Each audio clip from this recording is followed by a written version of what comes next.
생명과 바꾼 주의 사랑을 잊지 않게 하소서. 나를 위해 흘렸던 주의 눈물 잊지 않게 하소서.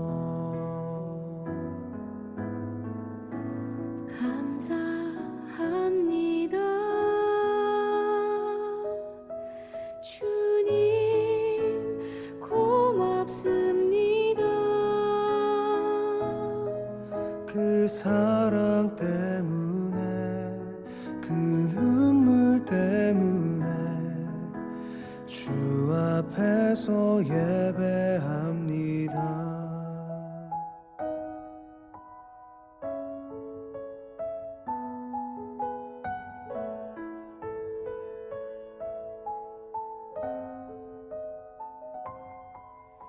주의 긍휼과 주의 선하심 내가 묵상하오니 내 영혼 위에 베푸신 주의 은혜 잊지 않게 하소서. 감사합니다. 주님 고맙습니다.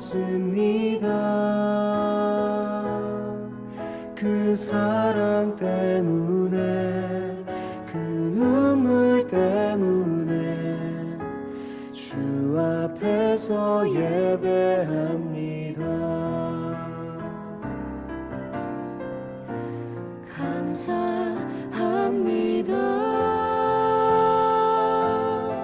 주님 고맙습니다. 그 사랑 때문에 그 눈물 때문에 주 앞에서 예배합니다.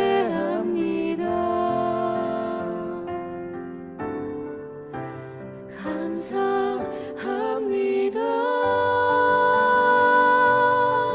주님 고맙습니다. 그 사랑 때문에 그 눈물 때문에 주 앞에서 예배합니다. 생명과 바꾼 주의 사랑을 잊지 않게 하소서. 나를 위해 흘렸던 주의 눈물 잊지 않게 하소서.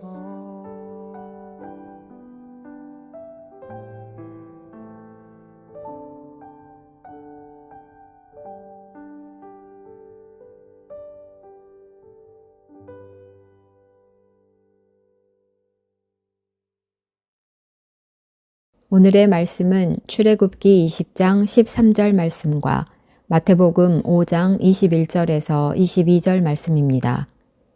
살인하지 말라. 옛사람에게 말한 바 살인하지 말라.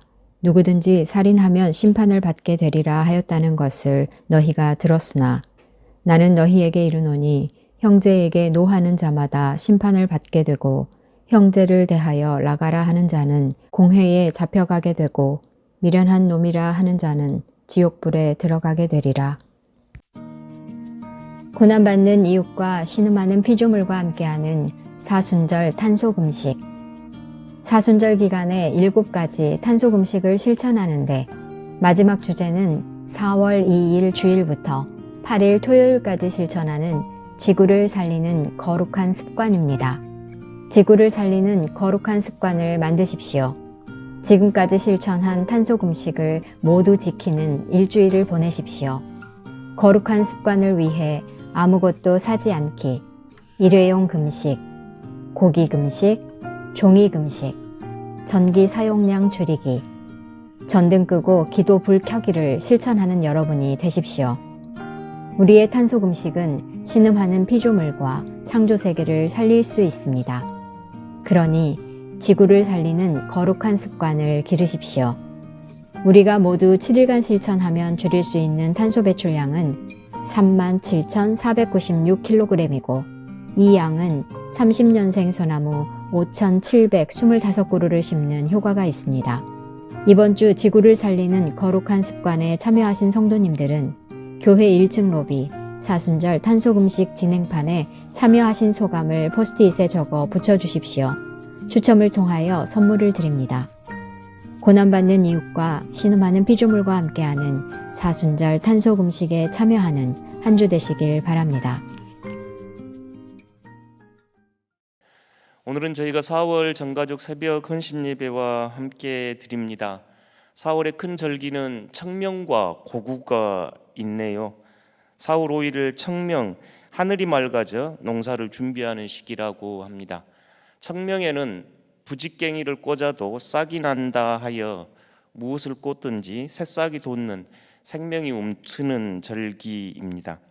20일은 곡우인데 고구에 비가 오면 풍년이 든다는 속담이 있다고 합니다. 이는 고구에 못자리를 잡기 위해 물이 풍족해야 하기에 생긴 속담이라 합니다. 여러분의 4월은 어떠신가요?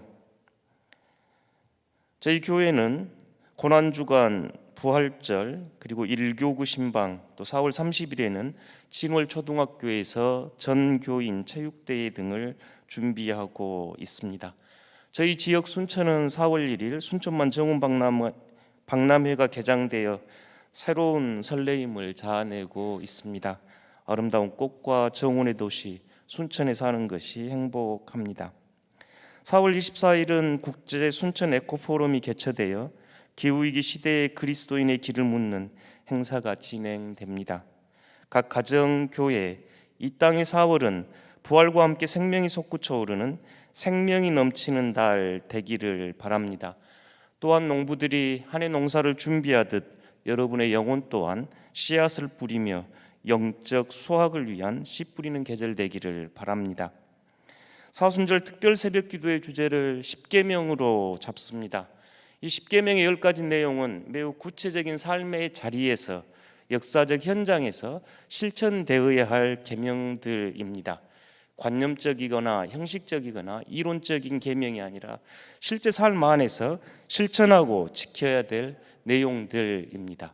오늘은 제 6번째 계명, 살인하지 말라입니다. 첫날부터 살인하지 말라, 무거운 주제 같습니다만 생명이 움터오르는 이 시간, 이 주제를 깊이 묵상해 보기 원합니다. 앞으로 펼쳐질 5개의 계명은 우리가 소위 말하는 이웃과 관계, 인간관계에서 중요한 계명들입니다. 앞에 있는 1에서 5계명과 달리 왜 이 계명을 지켜야 하는지 설명이 들어있지 않습니다. 6번째 계명, 살인 금지 계명입니다. 사실 살인하지 말라, 살인하지 않는 것 어느 사회나 어느 문화에서 중요하지만 저희가 살아가는 이 땅 전쟁이 계속되고 국가 폭력의 문제라든지 사형제도, 안락사, 정당방위, 낙태, 생태계 위기로 인한 가난한 이들의 고통을 생각해 볼 때 이 계명의 의미는 한층 더 소중해집니다. 저희 한글로도 살인하지 말라 두 음절이고 히브리어 성경도 두 음절로 돼 있습니다. 마라 너희는 살인을. 제6계명에 담긴 근본 정신은 모든 생명을 존귀하게 여기는 생명 존엄성을 지키는 계명입니다. 창세기 9장 6절에서 다른 사람의 피를 흘리면 그 사람도 피를 흘릴 것이니 이는 하나님이 자기의 형상대로 사람을 지으셨음이니라 하면서 한 사람의 생명이 소중한 것은 하나님의 존엄한 자기 형상을 지녔기 때문이라 성경은 말합니다. 만약 어떤 사람이 한 생명을 구하면 그것은 전 세계를 구하는 것과 마찬가지다. 만약 어떤 사람이 한 생명을 파괴하면 그것은 전 세계를 파괴하는 것과 같다 하는 속담도 생명의 가치가 절대적인 말임을 드러냅니다.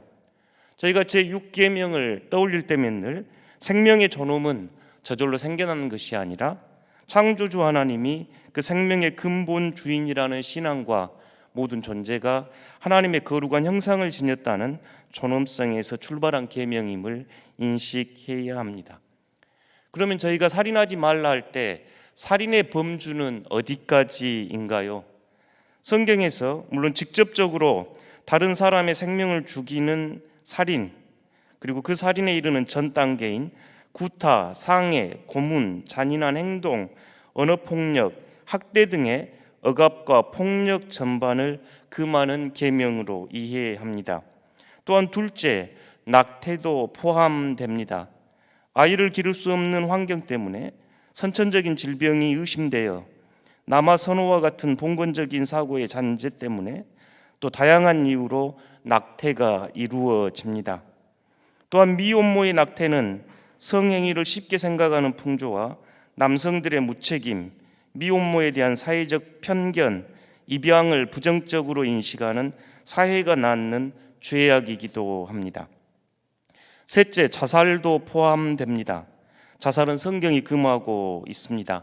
구약에 3번, 신약에 1번 기록된 자살은 하나님의 뜻을 어긴 이들이 최후가 얼마나 비참한가를 보여주는 예로 등장합니다.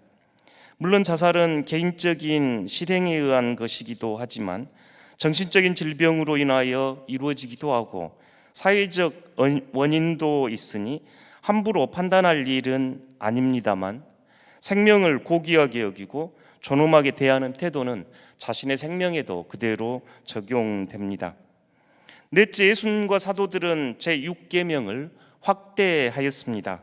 오늘 마태복음 5장 22절 23절에서 예수님은 나는 너희에게 이르노니 형제에게 노하는, 여기서 노하는 우리가 화를 낸다 이 수준을 넘어서 악의를 가지고 해치려 분노하는 것, 그러니까 상대에게 악의를 가지고 분노하는 자마다 심판을 받게 되고 형제에 대하여 라가는 이스라엘 사람들의 욕인데 어리석은 놈, 머리가 텅 빈 놈 이렇게 형제에 대해서 욕하는 자에게 공회에 잡혀가게 되고 미련한 놈, 형제를 향해서 미련한 놈, 이 미련한 놈의 의미는 신앙심이 없는 사람 또는 그 사람은 하나님의 심판을 받아야 해라고 하는 그런 의미가 담겨 있습니다. 자신이 하나님의 자리에 앉아서 다른 사람을 평가하고 정죄하면서 미련한 놈 하는 자마다 지옥불에 들어가게 되리라. 예수님은 이 살인의 범위를 한 사람의 생명뿐만 아니라 형제를 대하는 태도에서 분노하고 욕을 하고 또 하나님의 자리에 앉아 정죄하고 심판하는 자 크게 이 범주로 포함시켰습니다. 사도 요한은 보다 명료하게 요한일서 3장 15절에서 그 형제를 미워하는 자마다 살인하는 자니 살인하는 자마다 영생이 그 속에 거하지 아니하는 것을 너희가 아는 바라 하면서 우리에게 예수님의 말씀을 보다 명료하게 형제를 미워하는 자까지 살인의 범주에 포함시켰습니다. 성경에서는 첫째, 사람의 직접적인 생명, 둘째, 아직 태어나지 않는 태아의 생명, 셋째, 자신의 생명뿐만 아니라 넷째, 공동체 안에서 서로 미워하고 분노하고 욕하고 정죄하는 것까지 살인의 범주에 포함시켰음을 기억하셔야 합니다. 물론 6계명에 살인하지 말라에 예외적으로 허용되는 것도 있습니다. 정당방위나 과실치사 같은 경우도 성경은 기록하면서 구제합니다. 도적이 침입할 때 방어하다가 죽이는 경우 출애굽기 22장 2절에 나와 있고 나무를 하다가 도끼가 빠져서 다른 사람을 죽인 경우 신명기 19장 5절에 나와 있는데 이런 경우는 살인죄에 면해 주었고 직접적인 보복을 막기 위해 도피성 제도를 활용하여 안전하게 생명을 지키는 것도 포함되어 있습니다. 국가적으로 시행되고 있는 사형제도, 안락사, 정당한 전쟁 등은 제6계명의 예외적 적용에 대해서 논의가 되고 있고 국가마다 해석과 적용의 차이가 있습니다. 이런 문제들이 6계명과 관련이 됩니다. 6계명에 나타난 하나님의 마음은 저희가 그럼에도 가슴에 품어야 하겠습니다. 첫째, 무생명을 귀중하게 여겨야 합니다. 거듭 성경은 모든 인간이 하나님의 형상으로 만들어져 있고 하나님께서는 하늘에 나는 새 한 마리 들의 꽃까지 보살피며 여러분을 귀중히 여기기 때문입니다. 둘째, 예수님과 요한의 말처럼 분노와 증오, 원한과 미움을 버리고 서로 사랑해야 합니다. 셋째, 여전히 다툼과 분열, 전쟁이 가득한 세상에 살아가면서 화해와 평화의 사람이 되어야 함이 초대받는 계명이 제6계명입니다. 예수님께서 평화를 일구는 자, 하나님의 자녀가 되는 복이 있다 하셨습니다. 그리스도인들은 전쟁이 아닌 평화의 길을 선택해야 합니다. 평화는 자기 희생과 헌신, 내적 변화 없이는 이룩할 수 없습니다. 제6계명을 묵상하면서 저희가 생각해 보아야 할 문제들도 있습니다. 현재 진행되고 있는 우크라이나 러시아 전쟁, 또 국가 폭력에 의한 희생, 이데올로기적 대립과 갈등에 의한 희생, 부정하고 불의한 정치 권력에 의한 살인 등을 떠올려 봅니다. 살인하지 말라 하는 제6계명은 한 개인의 생명을 넘어 더 크게는 한 집단, 국가, 대량 학살, 인명살상 등 포괄적으로 금지하기 때문입니다. 특별히 오늘은 제주 4.3 75주년입니다. 이 사건은 근현대사에서 6.25 다음으로 많은 인명피해를 낳은 사건입니다. 해방 후기 혼란기에 무장대와 토벌대 간의 진압 과정에서 무고한 양민을 포함하여 약 3만 명이 죽음을 당했고 제주도 가옥 4만 채가 소실되었다고 합니다. 적게는 11%, 많게는 3분의 1의 제주도민이 희생된 사건입니다. 이 사건이 우리에게 중요한 것은 48년 4월 3일 제주 사건이 있었다면 그 사건을 진압하라는 명령을 받고 여수에 있던 14연대 군인들이 순천으로 올라오면서 여순 사건이 발생하였기 때문입니다. 제주 4.3과 여순 사건은 같은 맥락에 있습니다. 같은 민족에게 총뿌리를 겨눌 수 없다는 이들과 그 당시 좌익으로 불렸던 이들이 여순 사태를 발생시키며 순천으로 올라와서 이곳 여수에도 약 2,500명의 민간인이 억울하게 죽음을 당한 사건입니다. 1960년 4.19, 1980년 5.18, 2013년 4월 16일 세월호, 2020년 12.9 이태원 참사까지 특정 정치 권력은 자신들의 이익을 위하여 직접 국민에게 총뿌리를 겨누는가 하면 때로는 자신들에게 주어진 책임과 의무를 방기함으로써 많은 생명을 앗아갑니다. 이런 일들이 발생을 하면 정파적, 이데올로기적 해석을 할 일이 아니라 하나님의 자기 형상을 닮은 존엄한 존재들의 안타까운 죽음을 먼저 생각하고 유가족을 위로하고 신앙인으로 살인하지 말라 하는 이 계명을 먼저 떠올려야 합니다. 두 번째 더 생각해 보아야 할 것은 기후위기로 인한 가난한 이들의 고통과 무생명의 안타까운 멸종입니다. 기후위기는 빈부와 국경을 가리지 않지만 그 고통의 강도는 다릅니다. 재난의 크기는 사회적 불평등을 그대로 반영하기 때문입니다. 지구의 울부짖음은 가난한 이들의 울부짖음입니다. 기후위기로 가장 고통을 받고 있는 이들은 가난한 사람들입니다. 아시아 태평양 연안의 저지대 섬나라 아프리카 최빈국의 가난한 이들이 우리들이 함부로 쓰고 남용하고 무절제하게 파괴한 하나님의 창조세계 파괴로 인한 생존의 위협을 받고 있습니다. 많은 가난한 이들이 고통을 당할 뿐만 아니라 하나님의 무생명이 6번째 대량 멸종을 맞이하고 있는 참혹한 현실을 살아가고 있습니다. 제6계명은 단순하게 개인 대 개인 사람을 죽이지 말라는 계명을 넘어 더 큰 생명체, 더 큰 공동체를 향한 생명의 존엄을 깊이 새겨라는 계명이 제6계명입니다. 말씀을 마무리하고자 합니다. 제6계명, 살인하지 말라. 오늘 우리는 모든 생명이 하나님의 것이라는 성경의 가르침에 보다 충실해야 합니다. 이 계명은 생명이 존엄하니 다른 사람을 미워하지 말고 함부로 대하지 말라는 예수님과 요한의 가르침도 포함됩니다. 더욱이 이 계명은 개인과 개인의 관계뿐만 아니라 전쟁, 국가 폭력, 기후위기 등으로 신음하는 이들의 편에 서서 생명의 존엄성을 새롭게 인식하라는 계명입니다. 하나님의 나라는 생명의 나라입니다. 제6계명을 묵상하며 죽음이 아닌 생명을 꽃피우는 삶을 선택하고 행동하는 여러분들 되시기를 축복합니다.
하늘에 계신 우리 아버지, 아버지의 이름을 거룩하게 하시며 아버지의 나라가 오게 하시며 아버지의 뜻이 하늘에서와 같이 땅에서도 이루어지게 하소서. 오늘 우리에게 일용할 양식을 주시고 우리가 우리에게 잘못한 사람을 용서하여 준 것 같이 우리 죄를 용서하여 주시고 우리를 시험에 빠지지 않게 하시고 악에서 구하소서. 나라와 권능과 영광이 영원히 아버지의 것입니다. 아멘.